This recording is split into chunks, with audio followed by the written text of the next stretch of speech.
நாகை லோக்சபா தொகுதி மற்றும் திருவாரூர் சட்டமன்ற தொகுதி நாம் தமிழர் கட்சி வேட்பாளர்களை ஆதரித்து திருவாரூர் பனகல் சாலையில் பொதுக்கூட்டம் நடைபெற்றது. கூட்டத்தில் அக்கட்சியின் தலைமை ஒருங்கிணைப்பாளர் சீமான் பேசினார்.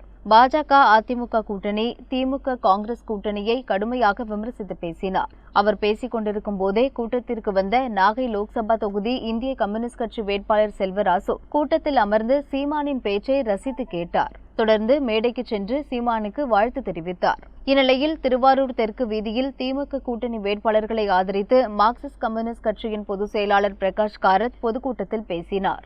இந்திய கம்யூனிஸ்ட் கட்சியின் வேட்பாளர் செல்வராசு பரப்புரை கூட்டத்தில் பங்கேற்கவில்லை. இதுகுறித்து கேட்டபோது சீமான் மத்திய மோடி அரசை விமர்சித்து பேசி வந்தார். அதனால் அவரின் பேச்சை கேட்க கூட்டத்தில் கலந்து கொண்டதாகவும், பிரகாஷ் காரத் கூட்டம் நடந்தபோது தலைஞாயிறு பகுதியில் வாக்கு சேகரிப்பில் ஈடுபட்டதாகவும் தெரிவித்தார்.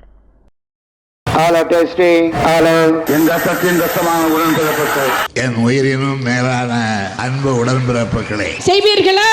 நீங்கள் செய்வீர்களா? அத்தனை கட்சி கூவி கூவி அழைச்சு இன்னைக்கு கூட்டணி சேர்த்திட்டு இருக்காங்க. யுத்தம் செய்ய மாட்டேன்னு போயிட்டேன்னு சொன்ன உடனே கோவலைன்னு சொல்லுவாங்க.